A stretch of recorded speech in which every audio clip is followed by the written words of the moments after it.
You already know what time of the week it is, baby. Another Zeztz episode. I know I'm chronically late on this one too. It was nothing. I just kind of forgot about it the other day. But still, yeah, let's just get right into it because I really enjoyed this episode.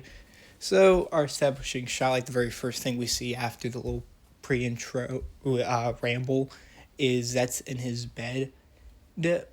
I mean, don't get me wrong, it's nice having a shot like this just to establish we're already in the dream world, but I kind of prefer the ones where where we just get thrown like straight into a dream without any of this. Like, we're just as confused as Zeztz probably is. But, that's whatever. So, over in the dream world, we're kind of tricked into thinking he's in space. Spoiler alert for like 4 minutes later, but it's just a simulator. And he's talking with this little kid like, yeah, space, it's great. And we see that they're at a space discovery center, which is the main location that this and next week's episode will take place in. So they come out and Nem greets them because of course she does. She's in fucking every dream apparently. And we get a cute little moment where she's just like, yep, the role I've been casting this week is like the little tour guide person. Yee! Or whatever. I have no idea. I have no idea what her role is actually supposed to be, but I guess it's just an excuse to get her in this dream somewhere so she can help. So the little kid introduces himself, and not even a second later, we get a warning that meteors are approaching. What?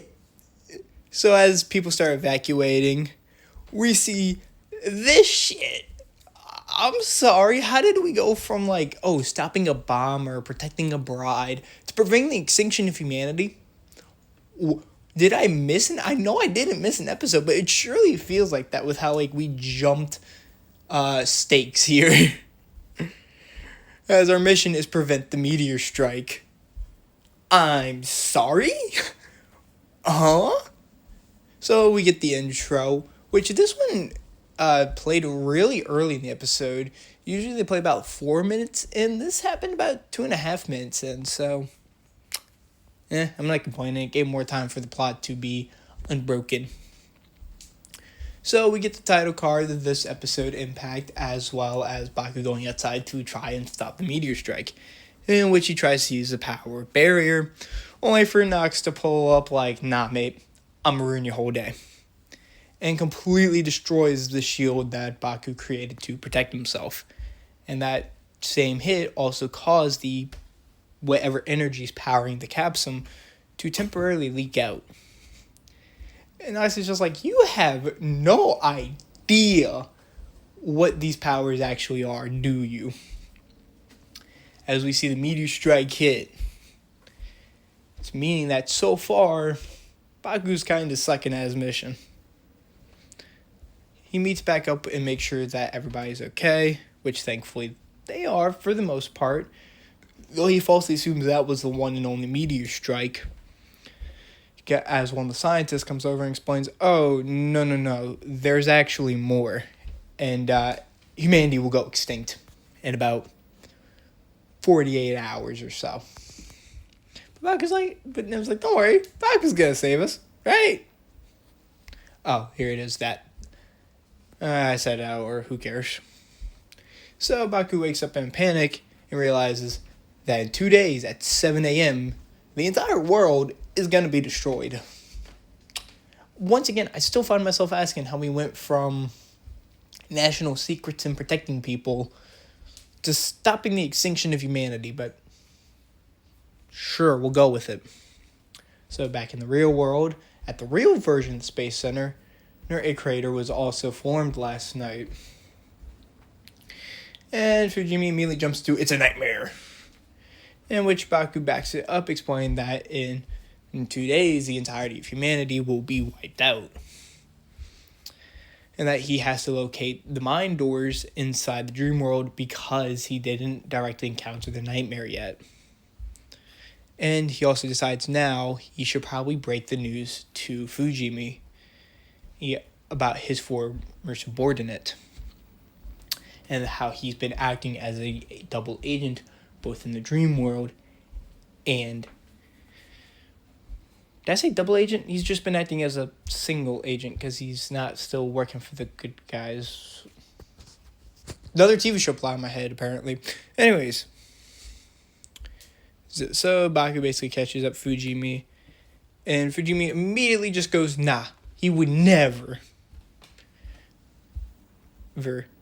Even before Fujimi knew him, when I can't say the guy's name, Nox's past self was already vehemently against the nightmares. As we get a flashback to 3 years ago, where Nox, once again back as his previous self, is showing off the nightmare he encountered. And Fujimi tries to write it off, much like how the lady detective has been doing so far. And this is where we kind of get a hint as to what would eventually cause him to probably become Nox. As he says that as long as he has experienced bad dreams and no one does, maybe that's for the better, and that he's going to stop them. He's going to stop the nightmares that have been running rampant in people's dreams. Which is interesting. It gives us a kind of glimpse into how he and Baku are similar and both different, and I like that. I like it when our antagonist has a mirror to the main character. And Baku's just like, but he's there. I saw him with my own 2 eyes. He's been helping the nightmares, as we get a flashback to the prison episode where Nox was basically in control of the whole prison. And Fujimi just storms off, not ready to accept that his best friend and former partner is evil. So instead, he and the lay detective go out to the real-life version of the Space Center, proclaiming that they need to find whoever the dreamer is.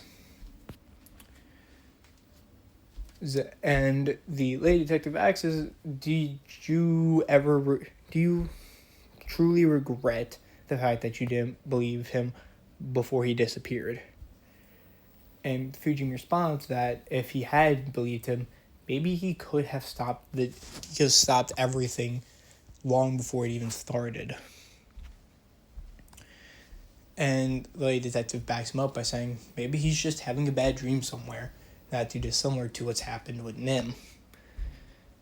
And he's quite confused because up to this point she's never really quite believed the whole bad dream thing, and yet now here she is talking about it like it's a casual Tuesday, and she admits that it is crazy, but she's seeing it with her own 2 eyes. And honestly, if Baku's right that humanity is about to go extinct in a couple hours, she has no choice but to believe him. As we see Baku get ready to pull out a capsule for this mission, only for it to give him nothing. As Zero explains, that this entire room... Oh wait, firstly, hold on. Baku's like, what do you mean it won't work? Okay, I need to protect humanity. It's gonna die. And Zero explains that the entire room, and that subsequently the capsule machines, are made on his subconscious. And so, if he can't get himself straight, the capsules and the capsule machine won't work. And mind you, again, his head is in the first place because of Nox basically completely destroying him in the dream. So over somewhere else, we cut to Baku outside an elementary school as we see a kid getting teased by his friends that maybe he should go to space and leave them all alone, which is quite messed up. So Baku confronts the kid, and the kid has no idea who he is, and he ends up running off. Which, you know what, that's the fairest reaction to a grown-ass man walking up to you and going, do you know who I am? But as the kid almost gets hit by a truck, Baku uses the power barrier to stop it. Reminds me a lot of Gav's first episode where Shoma also stopped the truck. And it's like, there's no way you could just do that. You need an ambulance. Baku's like, nah, I'm fine. And then he's like, kid, gotta check both ways when you cross the street. And then he tries to form another connection with the kid. And the kid realizes, oh, hey, I recognize you from the dream. And then he gets played out by a baseball hitting him in the head. This is his bad luck. When he wakes up, his sister is somehow already there. As she apologizes for the fact, I know he's kind of an idiot. And she jokes that she's glad it wasn't a meteorite, because that is something that has hit the poor man in the past.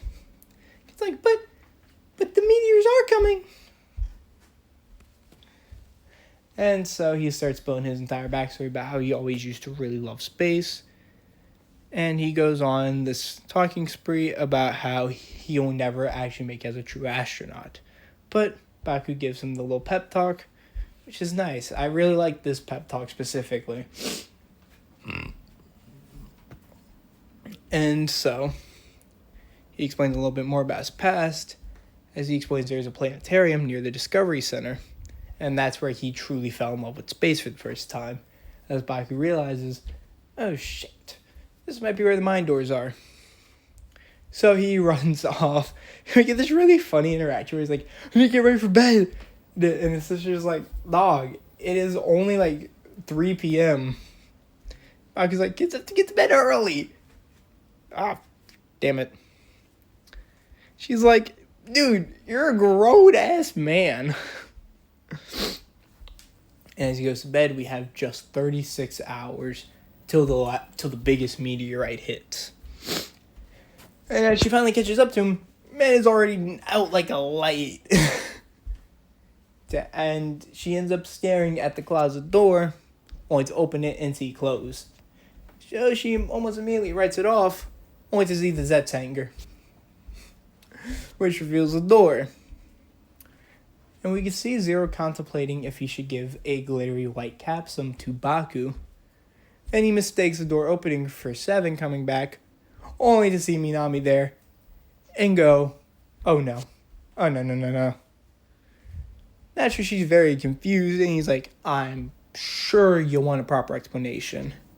And so she explains that Baku has been taking secret missions under his wing. We have a really neat little perspective shot as we head back into the dream where even more meteors are about to crash into the Earth. So, like clockwork, he and them hop on the dream version of Zero, ready to go to the planetarium. However, while there, they couldn't find the mine doors, and the meteors are about to come. Nim notes that don't they still have over a day? Yeah, and Baku's like, it's not the main event yet. So they drive over to the proper Space Discovery Center to try and stop it, only for Nox to show up. And Nox is like, buddy, I told you, go home, give this one up. And Baku's like, unfortunately, I can't. And then Nox is like, don't you find it strange how this mission is so far the only one where the stakes are humanity itself, and they left it to a normal civilian like you. And he says, doesn't that make code seem irrational? And Baku's like, no, because I made code up, which is kind of dumb. He's calling himself stupid and irrational, but whatever. And Nox is like, you dumbass, code exists in the real world. Well, it's existed long before Baku is even born. And he scolds him that he knows nothing about what he actually does. And then it's not put that shit on. Yep, using the power of the erase capsule. 2 things of note. Firstly, the standby does change. Whereas with the regular Zeztz driver, it says Mezamero, which translates to arise, which makes sense. You know, it's like Baku's waking up. Here, it's on your mark, which, honestly, as of right now, I really can't figure out why it's that thing, why it's that specifically. I'm sure there's a great explanation and that someone way smarter than I am can put those pieces together. And secondly, instead of saying Henshin, he says disguise, which means that he's not actually a rider yet. It's more of a Valverod or what was the last guy like this? Last pseudo rider. I can't think of one, honestly. But you get the idea. Oh, the Raiders from 0-1. There you go. There's another one. And that he's not a proper Kamen Rider. He is a pseudo rider. And so he transforms, completely disappears, and reappears as a shiny Zeztz. I gotta admit, I'm not crazy about the suit, but it's good. I gotta admit. Well, it's not my favorite thing in the world. Damn, does it look nice. So Baku's like, oh, fancy. Let's trade blows. So he transforms. And it's nice seeing the... Give me a minute, I'm sorry. Still kind of recovered from being sick last week. But to Baku, let's trade stuff. And we get to see the full Impact transformation again, which is nice. It feels like it's been a minute since we got to see the full thing with him saying, I'm on it. And, Henshin, and as you can see again, here is the Mezamero thing. Again, I'm trying to figure out what that is. Not quite sure yet.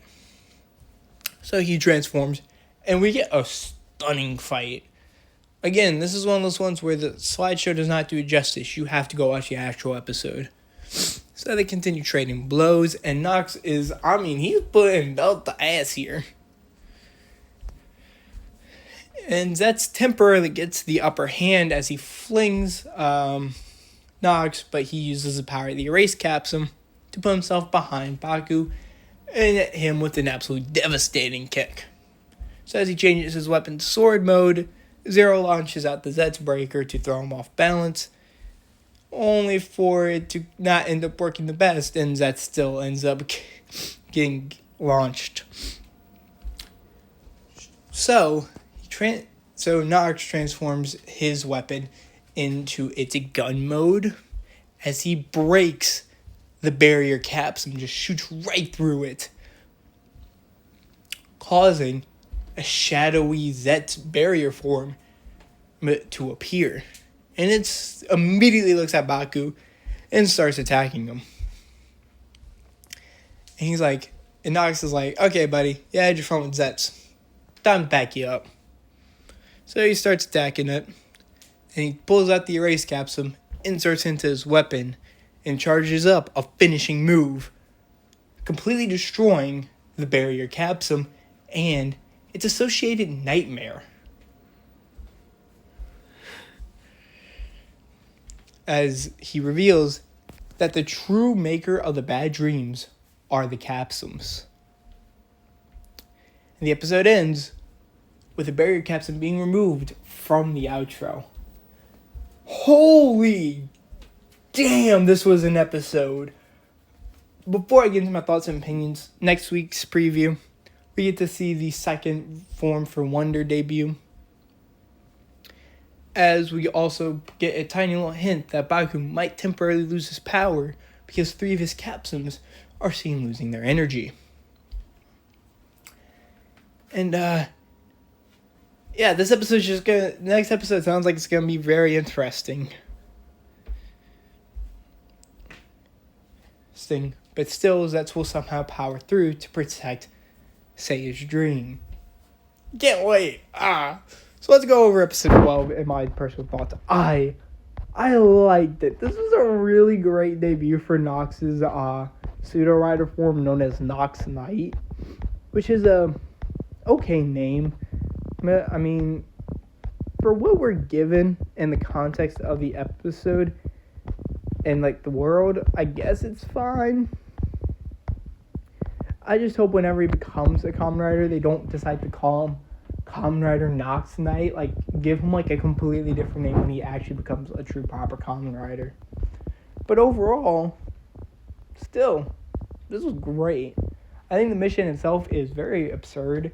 And everything not revolving around Nox in this episode is less exciting, but it's still a great message, don't get me wrong. And that's what keeps this still really high in my personal opinion. But genuinely, my little slideshow cannot do that fight justice. So if you want to go see it, as always, links to the full episode are down below. Every video is like that. But, I mean, just damn.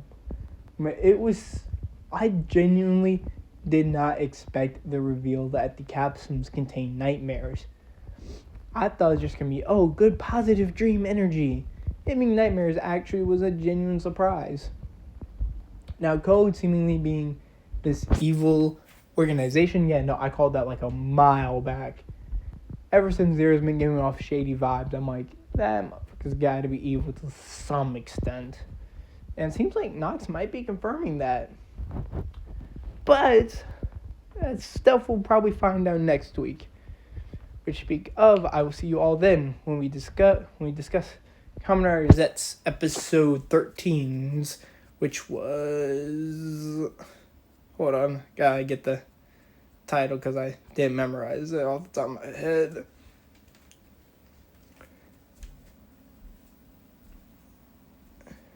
Episode 13, Extinguished. There we go. So yeah, I will see you all next week.